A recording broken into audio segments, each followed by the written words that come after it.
Esse dia inacreditável chegou. Uma sonda fabricada por humanos tocou o Sol. Vamos conversar sobre isso hoje?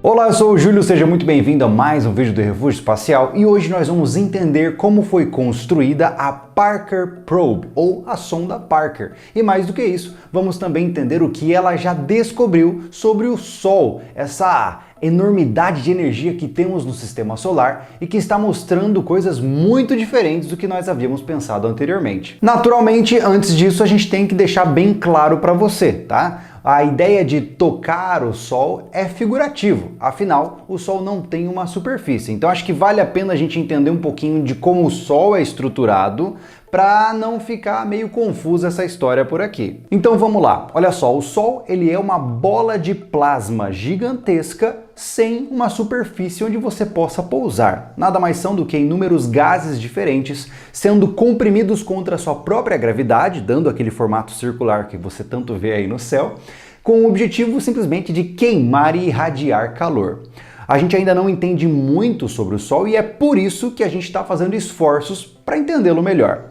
Até onde nós sabemos, o Sol, com essa queima de gases extremamente quente, ele emite uma série de coisas diferentes. Entre elas, por exemplo, ele emite massas coronais, partículas solares, ele cria uma conhecida como magnetosfera, ou seja, um comportamento magnético ao redor da sua energia propagada, e tudo isso está sendo estudado exatamente pela sonda Parker. E o Sol ele possui como se fosse uma atmosfera, vamos dizer um campo de influência para não haver confusão.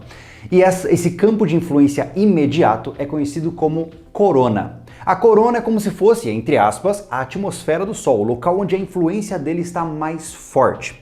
E a gente ainda não conhecia muito bem onde é que está a borda dessa atmosfera do Sol. Essa borda é conhecida como zona crítica de Alfvén, que é o local onde de fato os comportamentos mudam completamente. Imagine que você está no espaço sob uma determinada influência e quando você entra na corona, que é essa zona de influência solar, tudo muda, o comportamento magnético, as partículas mudam e aí o negócio fica totalmente diferente. E não tinha como saber como é essa corona, como esses comportamentos acontecem, a não ser que a gente mandasse alguma coisa para lá. É claro que agora fica a pergunta, né? Como é que a gente manda alguma coisa para o Sol, né? Como é que a gente vai construir alguma coisa forte o suficiente para resistir às temperaturas de estar próximo do Sol? É aí que entra a tecnologia atual. Veja, a humanidade fala de enviar uma sonda para o Sol desde 1958, só que naquela época não havia chance de construir um equipamento que fosse capaz de resistir a tamanhas intempéries. Agora, com as novas tecnologias aparecendo desde o século 2000, a gente conseguiu fazer... Século 2000? Século 21. Desde o século 21, nós temos capacidade de construir compósitos que sejam resistentes o suficientes para aguentar esse tipo de calor. Então, vamos mergulhar nessa história, vamos entender como a sonda Parker foi construída, para depois entender o que ela já descobriu. Fica por aqui, cara, que se tudo der certo, se você ter paciência, você vai até ouvir os ventos solares nesse vídeo. Fica por aqui, olha só. Então vamos começar pela parte mais importante da sonda Parker, que é o seu escudo térmico, o que nós já conhecemos aqui no canal como TPS, o Thermal Protection System. Esse escudo térmico ele é construído em uma forma de sanduíche, com camadas de compósitos diferentes. A primeira camada é branca, afinal você precisa de uma superfície refletiva para rebater o calor do Sol. É a velha história de você estar num carro preto e num carro branco em um engarrafamento ao meio-dia. O cara do carro branco vai ficar mais confortável, afinal você reflete o calor com mais facilidade. Depois da tintura você tem uma primeira camada de um compósito de carbono, como se fosse uma resina epóxi extremamente endurecida, e por fim você tem um núcleo de espuma de carbono.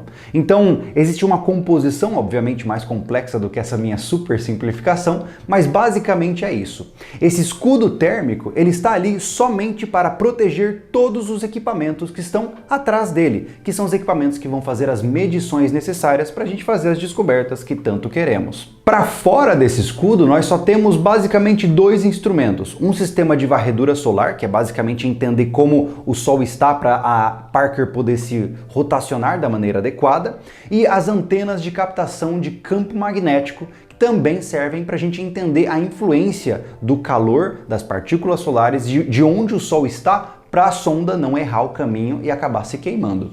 E para você ter uma ideia, esse sistema de proteção solar é tão eficiente que no ápice da sua jornada, onde a sonda chegará a 3,3 milhões de milhas do Sol, ela estará com uma temperatura no seu escudo térmico de aproximadamente 1.377 graus Celsius. Enquanto a frente da sonda está nessa temperatura altíssima, a parte de trás dos instrumentos potencialmente estará a temperatura normal, uma temperatura de 1/4.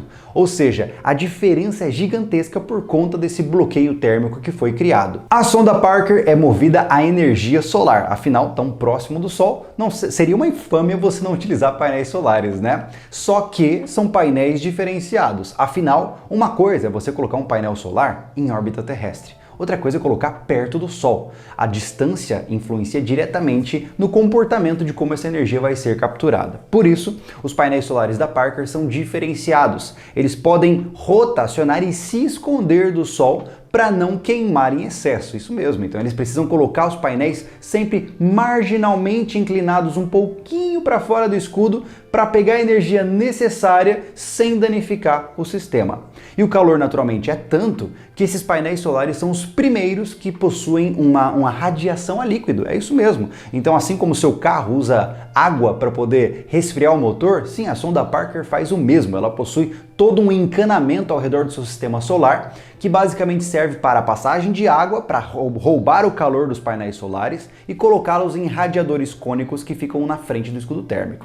Então, ela está de fato sendo ativamente resfriada a água e é a primeira sonda fazendo isso na história da humanidade. Além disso, os desafios não param por aí. Para você fazer uma sonda para esse tipo de cenário, existe toda uma estrutura necessária de tecnologia para garantir que ela sobreviva. Para você ter uma ideia, uma curiosidade interessante aqui. A sonda ela possui uma estrutura de titânio soldado que possui aproximadamente 1,20 m de altura.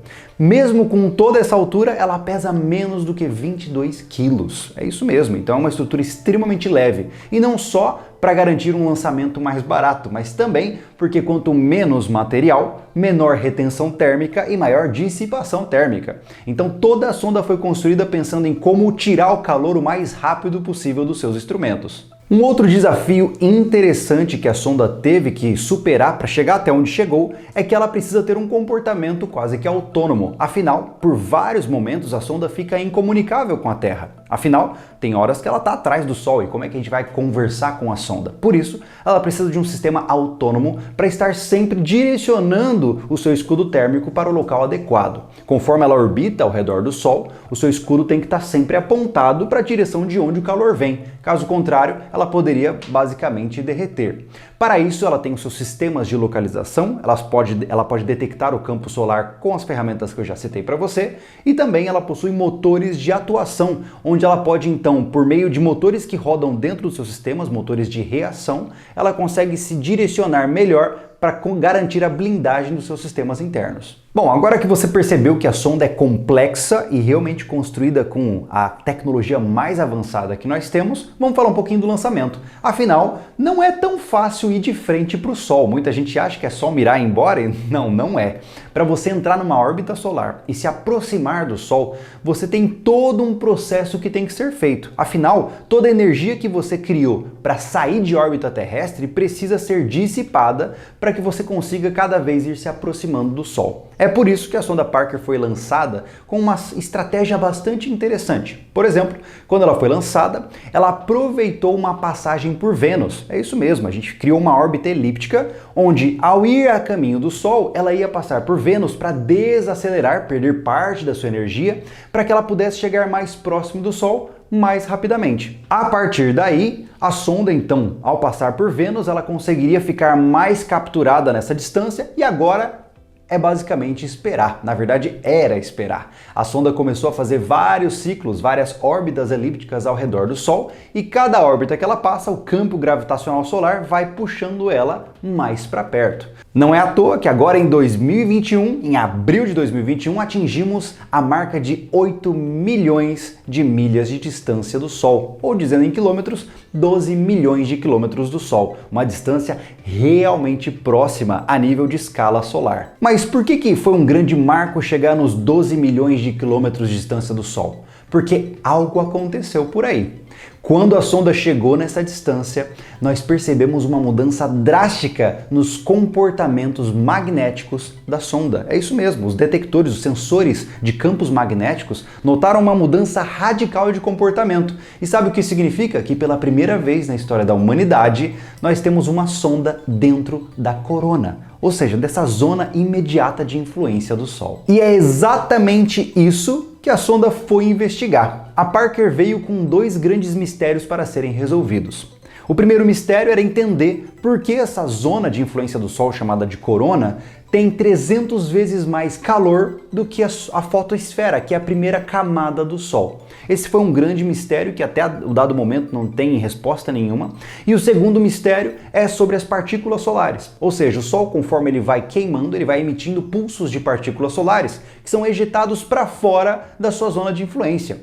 Essas partículas, por alguma razão que também ninguém sabe, elas são aceleradas a uma velocidade incrível. E até o dado momento, não há resposta de como elas ganham essa velocidade. Mas vamos lá! No momento que a sonda entrou na área de influência direta do Sol, ela capturou algumas imagens interessantes.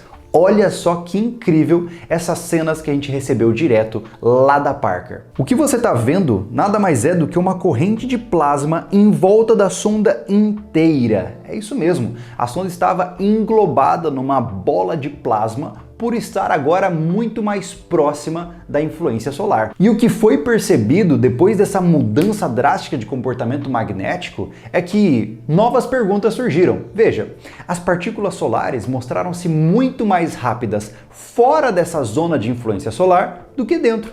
É isso mesmo, as partículas solares dentro da zona chamada de corona são muito mais lentas e estáveis do que depois de saídas dessa região. E aí é claro que mais dúvidas surgem, né? Outra coisa incrível que nós pudemos observar é que a concepção de que o Sol possui uma zona esférica ao seu redor já caiu por terra, porque todo mundo acha que, assim como no planeta Terra, né, a nossa atmosfera ela é redondinha em volta do planeta, né? A nossa influência atmosférica.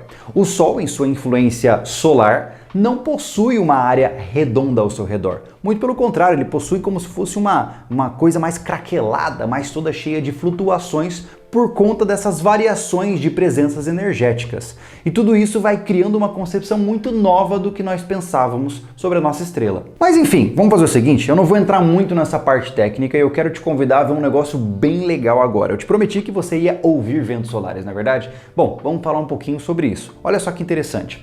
A sonda, ela possui instrumentos que podem capturar a mudança de frequência entre as partículas, ou seja, capturar, entre aspas, o som da turbulência causada pelos ventos solares. Então, basicamente, ela vai vai acumular esses dados e nós podemos sonificar esses dados, ou seja, pegá-los e colocá-los sob uma planilha de áudio. E o resultado, meus amigos, é muito interessante. Agora olha só, o que você vai ouvir aqui é nada mais, nada menos do que o som que as partículas solares fazem ao estarem se interagindo dentro da área de influência imediata da nossa estrela. Olha só.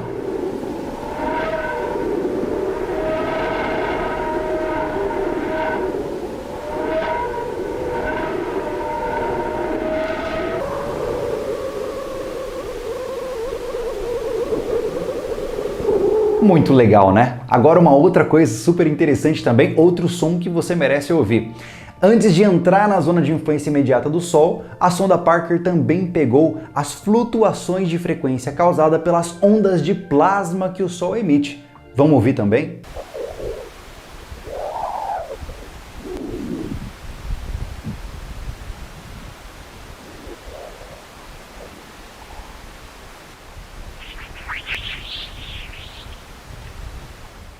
Enfim, Muita coisa legal, né? Naturalmente que quando a gente fala do Sol, a gente acaba entrando em aspectos muito especializados, e eu diria que se você quiser conhecer todas as descobertas que a Parker está trazendo para a comunidade científica, é legal você conhecer um canal especializado sobre o assunto. Afinal, aqui a gente fala de uma forma mais curiosa e mais entusiasmada, né? Para você ter uma ideia, eles estão estudando os conhecidos como backslashes magnéticos, onde muitas vezes as partículas solares a caminho de fora do Sol voltam rapidamente e então são ejetadas com mais velocidade. Existe uma série de descobertas e questionamentos e novas dúvidas que estão surgindo por conta dessa sonda.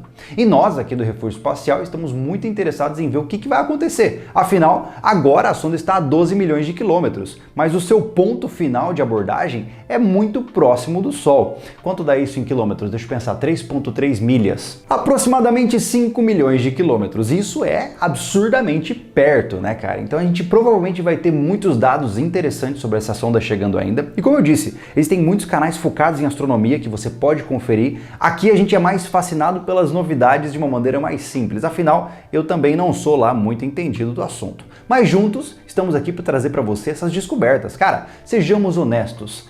Por que isso não está na grande mídia, né? Nós fizemos uma sonda capaz de resistir o calor do Sol a muito mais próximo do que nós estamos. E ninguém está falando sobre isso. Caramba, vale a pena a gente trazer esse assunto aqui no Refúgio Espacial. E se você gostou, compartilha com seus amigos, deixa sua curtida e coloca nos comentários que outro tipo de assunto você gostaria de ver por aqui também. A gente se vê num próximo vídeo e vamos ficar na torcida para a sonda enviar mais notícias, imagens e quem sabe até sonoridades pra gente. Valeu!